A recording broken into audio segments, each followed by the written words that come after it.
पहले ये लड़का काफ़ी हेल्थी था।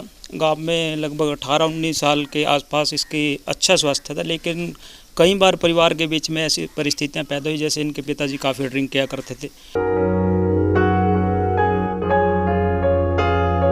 जो कमाने वाला था, जैसे मान लो वो बड़ा भाई था इनका, उसकी स्थिति ज़्यादा ख़राब होती चली और परिवार ज़्यादा उसमें चला गया सर।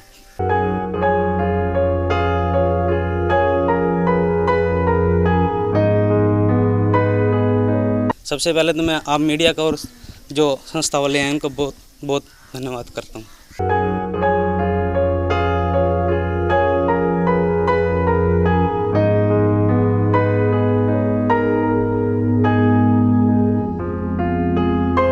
अगर ये बिल्कुल अच्छे ढंग से हो जाता है, फिर हम इनके परिवार के साथ बाद में संपर्क करेंगे। जब ये काफ़ी समय वहाँ रहने के बाद बिल्कुल अपनी अच्छी जीवन में आ जाएगा, तो परिवार वाले अगर इसको फिर संभाल सकेंगे तो हम इसको यहाँ पर दे देंगे, नहीं तो इसका अपना वहाँ पे आशियाना के अंदर इसका जीवन बड़े बखूबी अच्छे ढंग से चलाया जाएगा।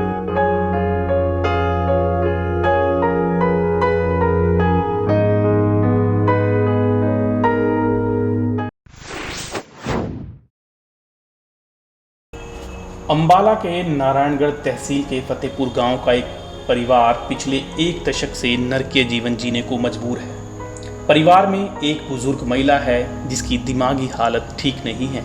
2 बेटे हैं जिसमें से एक पूरी तरह स्वस्थ नहीं है तो दूसरे को जंजीरों से बांध कर रखा गया है। युवक सरबजीत की हालत और परिवार की दयनीय स्थिति देख इंसानियत पर सवाल खड़े होते हैं कि इस परिवार की मदद के लिए आज तक कोई आगे नहीं आया। बताया जाता है कि जिस युवक सरबजीत को जंजीरों से बांध कर रखा गया है, उसकी दिमागी हालत 10-12 साल पहले बिगड़ गई थी। उसने परिवार के सदस्यों से मारपीट की थी। इसके बाद मां ने मजबूरी में बेटे के पांव में जंजीर बांध दी। उसके बाद से सरबजीत जंजीरों में है। सरबजीत का इलाज पैसों की कमी के चलते ना हो सका। मां दिमागी रूप से स्वस्थ नहीं है। सरबजीत के पिता की मौत सालों पहले हो चुकी है तो किसी ने इलाज की जहमत भी नहीं उठाई। आज घर में बिजली तक नहीं है। गांव के सरपंच अशोक कुमार ने इसकी जानकारी करनाल की अपना आशियाना संस्था को दी तो आज उन्होंने सरबजीत को रेस्क्यू किया। उसके बाद नहलाया। इस दौरान जंग खा चुके ताले को बहुत मुश्किल से तोड़ा गया। पहले ये लड़का काफ़ी हेल्थी था। गांव में लगभग 18-19 साल के आसपास इसकी अच्छा स्वास्थ्य था, लेकिन कई बार परिवार के बीच में ऐसी परिस्थितियां पैदा हुई, जैसे इनके पिताजी काफ़ी ड्रिंक किया करते थे, लेकिन इनको अचानक ही कोई मेंटली प्रॉब्लम आई, जिसकी वजह से धीरे धीरे ये थोड़ा सा उग्र सा रुख इस बच्चे का हो गया था, जिसके कारण गांव वालों को ये परेशानी लगने कि किसी प्रकार की कोई दंगा फसाद कर सकता है। उसकी वजह से इसके घर वालों ने, इसकी माताजी ने और गांव वालों ने इसको फिर एक कॉर्नर में बांध के रखा था कि किसी प्रकार का किसी को नुकसान ना पहुंचाया जाए। और समय समय पर भी गांव वाले इनकी आर्थिक रूप से मदद करते रहे और समय समय पर सहायता करते हैं लोग इनके बारे में। लेकिन अब इस लड़के को लगभग 10-12 वर्ष के आसपास हो चुके हैं, जो एक ही जगह कमरे में पड़ा है। लेकिन इनकी माताजी की हालात बहुत ही दरिद्र अवस्था में है, जो समग्र प्रकार से भी अपने बच्चों के बारे में नहीं सोच सकते। इनका जो बड़ा भाई है परिवार में, उसकी भी हालत कुछ ऐसी है जो ऐसे थोड़ी बहुत मेहनत मजदूरी करके अपने परिवार का निर्वाह करता है। अब गांव वालों को भी काफ़ी अपेक्षा थी कि इनकी किसी प्रकार से मदद की जाए। समय समय पर भी सभी लोगों ने प्रयास करने का बहुत कोशिश की है इनको, लेकिन किसी हॉस्पिटल में पहुंचाया जाए या इनका मेंटली तौर पे कोई सर्टिफिकेट उपलब्ध कराया जाए। लेकिन जैसे ही कुछ दिन पहले, 2-4 दिन पहले, मेरे बड़े भाई साहब रणदीप राणा जी के साथ मेरी बातचीत हुई कि करनाल में एक अपना आशियाना के नाम से एक संस्था है और वो फ्री में ट्रीटमेंट करती है। तो मैंने इनसे आग्रह किया कि उनको बुलाया जाए। बड़े भाई साहब ने पुनः अनुरोध के ऊपर गाँव वालों को बुलाया और जैसे ही मुझे अच्छा लगा इनके साथ बातचीत करके कि इतने दहीना जो लेक्चरर हैं, वेल एजुकेटेड पर्सन हैं, वो समाज सेवी संस्था के यहाँ पर इस बच्चे की हेल्प के लिए आए हैं। और मैं परम पिता परमात्मा से यही प्रार्थना करता हूँ कि ये बच्चा अपना इसका समग्र रूप से विकास हो सके और परम पिता परमात्मा की सर्वश्रेष्ठ कृपा के ऊपर इस बच्चे के जैसे आज हालात हैं, कल क्या पता नहीं क्या हो जाए, इसका इम्प्रूवमेंट भी, सुधार भी हो सकता है बच्चा, और ये एक अच्छा जीवन यापन करने लगे। हम इस समाज सेवा संस्था का और यहाँ पर आए मीडिया प्रभारी का, सभी का बड़े दिल की हार्दिक गहराइयों से धन्यवाद करते हैं कि आप इस कठिन परिस्थिति में इस बच्चे का साथ देने के लिए आए। आप सभी का बहुत बहुत है। क्या नाम है? मेरा नाम गुलशन है सर। गुलशन जी, किस तरह से इस लड़की की कंडीशन ऐसी हुई, क्या कारण रहे और अब किस तरह से मदद की जा रही? कंडीशन तो सर सबसे पहले तो देखिए इनकी पारिवारिक स्थिति जो थी वो शुरू से ही इनकी अवस्था हालती स्थिति बहुत ही, पिताजी इनके कई बार बीमार भी रहते थे, कई बार ठीक भी थे, और माता जी भी इनको जैसे मान लो जो बड़ा ब्रदर था वो उनको दौरे पड़ते थे सर, तो दौरे पड़ते थे सर। तो जो कमाने वाला था जैसे मान लो वो बड़ा भाई था इनका, उसकी स्थिति ज़्यादा ख़राब होती चली, वो परिवार ज़्यादा उसमें चला गया सर। सर मैं एक दिन पहले भी आया था, यहाँ 1 महीने पहले आया था, तो 10 साल बाद इनका मेरे साथ जाके मैंने अंदर देखा। 10 साल बाद इसने मेरे को आवाज़ लगाई, जैसे मैंने बोला इसको सरजीत, इसने मेरे को बोला भाई गुलशन, 10 साल बाद। तो इसकी मैंने बहुत कोशिश करी है। सरपंच साहब जी, हमारे सरपंच साहब जी, इन्होंने भी, जो हमारे गांव के जो मौजूद आदमी हैं उन्होंने भी इसके बारे में, पर सरकार की तरफ से कोई ऐसा साधन नहीं मिला। वो तो आज अभी मेरे पास फ़ोन आया कह रहे करके संस्था में, तो बहुत अच्छी बात है। हमारे जो भाई साहब ने हमारा इनके बारे में कदम उठाया, तो मैं तो सरकार से ये कदम कहना चाहता हूँ कि इनके बारे में कुछ और भी ऐसे ऐसे व्यक्ति हैं जो सरकार ऐसे व्यक्तियों के बारे में सोचे।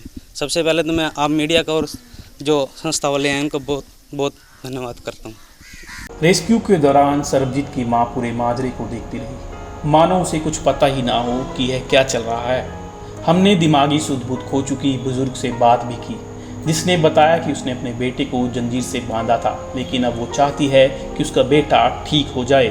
छोकरे नूं बस ऐसी हो जी। हाँ जी, बस वो प्रीसी थी। अच्छा। हाँ जी। बंदे क्यों था? मैं भी बंदे क्यों था इसमें? बस ये दौड़ा जा जी। अच्छा। हाँ जी। किसके पीछे दौड़ा था? हाँ, किसी ये पता नहीं क्या चीज दी। हाँ जी। हाँ जी। मारा पीटा था किसी ने? ना जी। हाँ जी। मंदा में बैठ जाते जी। अच्छा। हाँ जी। किसने बांधा था फिर इसमें? मन्ने बंदे जी। अच्छा। हाँ जी। ठीक, क्या चाहा था? और ठीक हो जो बाबा जी। हाँ जी। क्या नाम है इसका? सरजीत दी। सरबजीत के परिवार की हालत ठीक नहीं है, मकान भी खंडर हो चुका है। घर में दाखिल होने पर ऐसा लगता है मानो सालों से कोई इनकी सूध लेने ना आया हो। एक कमरे में यह परिवार ना जाने कैसे जिंदगी बिता रहा था।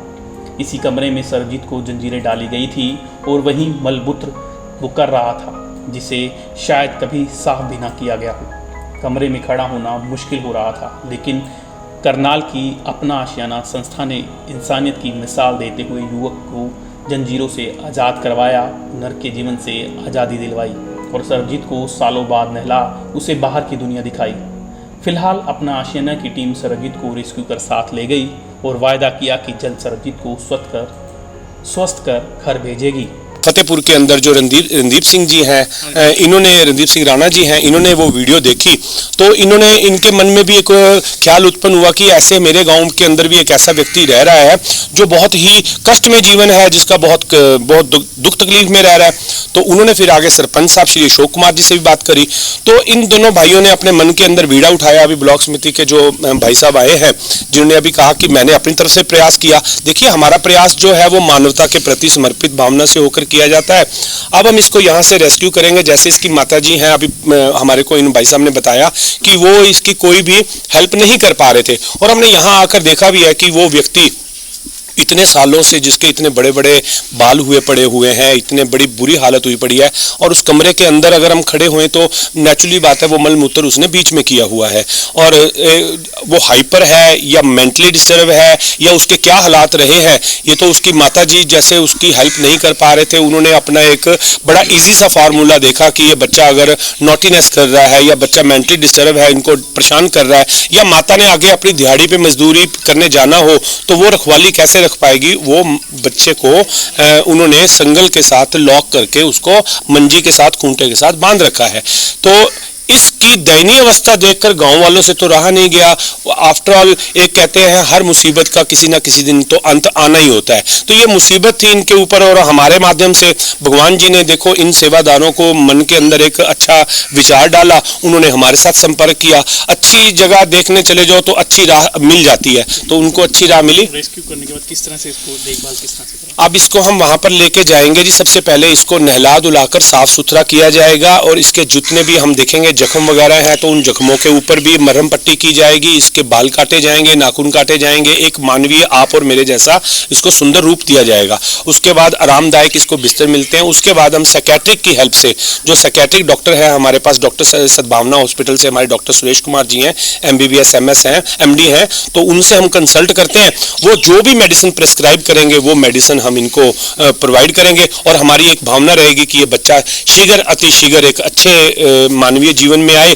और अगर ये बिल्कुल अच्छे ढंग से हो जाता है फिर हम इनके परिवार के साथ बाद में संपर्क करेंगे, जब ये काफ़ी समय वहाँ रहने के बाद बिल्कुल अपनी अच्छी जीवन में आ जाएगा। तो परिवार वाले अगर इसको फिर संभाल सकेंगे तो हम इसको यहाँ पर दे देंगे, नहीं तो इसका अपना वहाँ पे आशियाना के अंदर इसका जीवन बड़े बखूबी अच्छे ढंग से चलाया जाएगा।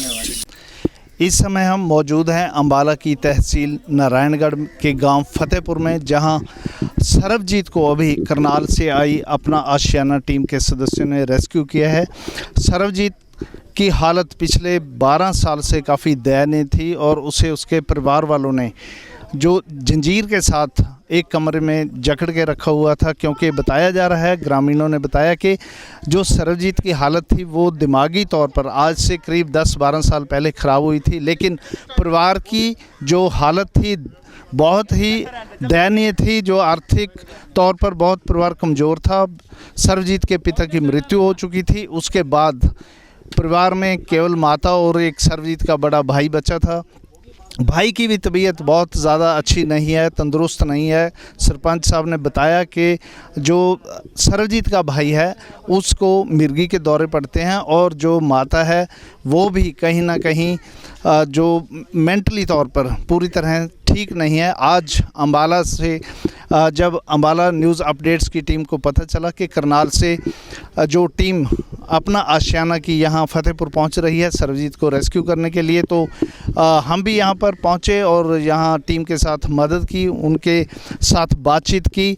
अभी यहाँ से जो टीम है वो रवाना होने वाली है। हम आपको बता दें कि सरबजीत करीब 10-12 साल पहले जो है वो काफ़ी मेंटली तौर पर डिस्टर्ब हो चुका था, जिसके बाद इनको एक कमरे में ही बंद कर दिया गया था और जंजीर से जकड़ कर रखा गया था। वहीं पर सरबजीत मल मूत्र का त्याग करता था। आज उसकी हालत काफ़ी जो है दयनीय बनी हुई है। अभी रेस्क्यू टीम ने इसको नहला धुलाकर एम्बुलेंस में बिठाया है करनाल ले जाने के लिए। आप देख सकते हैं तस्वीरें बिल्कुल स्पष्ट सामने है आपके, कितना जो कमज़ोर हो चुका है सरबजीत।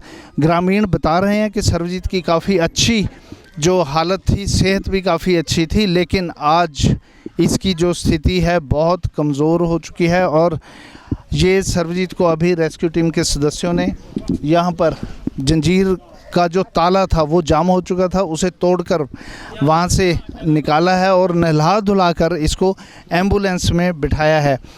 अभी हम बातचीत करेंगे, हमारे साथ मौजूद हैं अपना आशियाना टीम के जो मुख्य सदस्य हैं, इनसे बातचीत करते हैं कि किस तरह इन्हें पता चला और आज कैसे रेस्क्यू किया गया। जी, मैं सर्वप्रथम आपका मीडिया का अम्बाला नेटवर्क न्यूज़ का धन्यवाद करता हूं। ये हमारे को हम करनाल अपना आशियाना आश्रम से मैं राजकुमार हूं। हमारे को यहाँ पे रणधीर सिंह राणा जी हैं जिन्होंने संपर्क स्थापित किया। उनको मालूम पड़ा कि जैसे अपना आशियाना आश्रम लाचार बेसहारा लोगों के लिए एक पवित्र धाम है, एक हेल्पिंग हैंड है, तो हमारी उस टीम के साथ उन्होंने संपर्क किया। तो जैसे हमारे को पता लगा कि एक व्यक्ति है फतेहपुर गाँव के अंदर जो कि साहा के रोड के ऊपर है, तो यहाँ पर अब हम आके देखा और उन्होंने भी बताया था कि बच्चा मेंटली डिस्टर्ब है और काफ़ी ज़्यादा बुरे हालातों में है, मल मूत्र वगैरह बीच में करता है और उसके साथ साथ उसको एक मानसिक बीमारी के कारण से उसके माता पिता प्रॉपर इलाज ना करा कारण है, क्योंकि भाई भी उसका थोड़ा बीमार रहता है, माँ भी कमज़ोर है।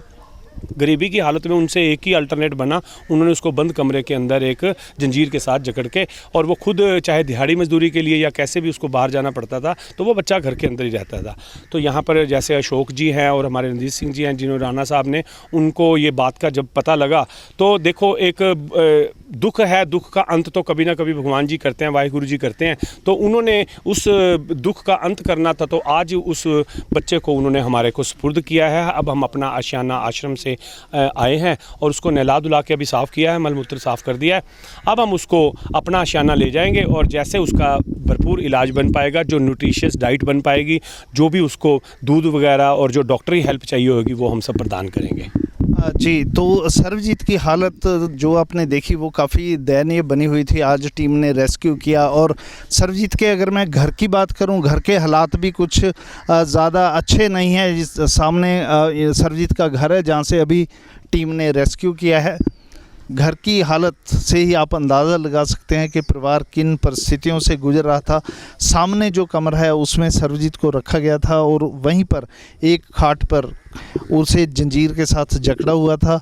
सर्वजीत की माता का कहना था कि ये घर से भाग जाता था, इसलिए इसको हमने यहाँ से चेन के साथ जकड़ कर रखा हुआ है। लेकिन हैरानी की बात है, करीब 10 से 12 वर्ष गुजर गए हैं। ग्रामीणों ने भी यहाँ पर प्रयास किया कि किसी तरह इस परिवार की हेल्प की जाए, लेकिन जिला परिषद सदस्य जो हैं वो उन्होंने भी हमें बताया कि उन्होंने एसडीएम को भी एक बार लिखित तौर पर परिवार की गुलशन कुमार हैं उनका नाम, परिवार की मदद करने के लिए गुहार लगाई थी, लेकिन कोई कार्रवाई नहीं हुई। अभी हमारे साथ फतेहपुर गांव से ग्रामीण भी मौजूद हैं, उनसे बातचीत करते हैं। जी, आपका नाम? सतीश कुमार। सतीश जी, लास्ट टाइम आपने सर्वजीत को बाहर कब देखा था? कई साल हो गए जी बाहर। तो अंदाज़ा कितने साल? 5-7 साल हो गए। 5-7 साल पहले आपने सर्वजीत को बाहर देखा था। तो क्या कारण रहे कि इसको घर में बंद किया गया और इस तरह से जंजीर से जकड़ा गया? पहले जी ठीक ठाक था, ये बिल्कुल मोटरसाइकिल वगैरह भी चला लेता था। बाकी इनके डैडी की डेथ होगी, उसके बाद ये धीरे धीरे मतलब मेंटल हो गया। घर की हालात ख़राब थी जी, वहाँ भी इसकी मतलब हाँ मेंटली है जी, पूरी तरह तंदुरुस्त नहीं है।